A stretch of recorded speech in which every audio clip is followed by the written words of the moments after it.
Hi friends, మీకు ఈ video నచ్చితే లైక్ చేయండి, సబ్స్క్రైబ్ చేయండి.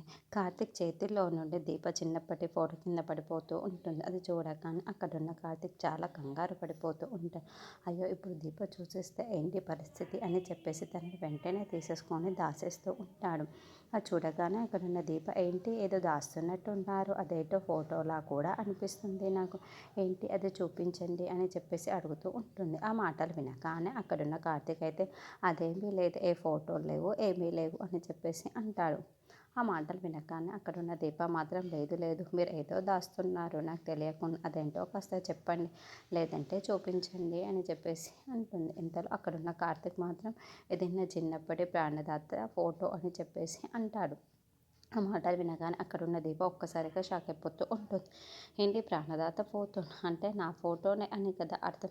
ఇప్పుడు ఆ ఫోటో అతని దగ్గరికి ఎలా వచ్చింది, ఎవరిదో, ఎవరిని ఏమనుకుంటున్నారో ఏమో అని చెప్పేసి అనుకుంటూ ఉంటుంది. ఇంతలో అక్కడున్న కార్తీక్ దగ్గరకు తన ఫోటోను తీసుకోవాలి అని అనుకుంటూ ఉంటుంది. ఏది ఒకసారి ఆ ఫోటో చూపించండి, మీ ప్రాణదాతది అంటున్నారు కదా అని చెప్పేసి అంటూ ఉంటుంది.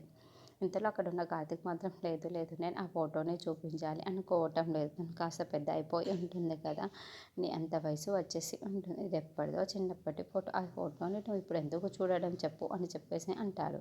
ఇంతలో అక్కడున్న కార్తీక్ మాత్రం దీపతో అలా ఆటలాడుతూ ఉంటాడు. అది చూడగానే అక్కడున్న దీప మాత్రం ఒకసారి చూపించండి ఎవరో, నేను కాస్త చూస్తాను అని చెప్పేసి అంటూ ఉంటుంది. ఇంతలో అక్కడున్న కార్తీక్ మాత్రం నేను నేరుగానే చూపిస్తాను, ఎందుకు ఈ ఫోటో చెప్పు అని చెప్పేసి అంటాడు.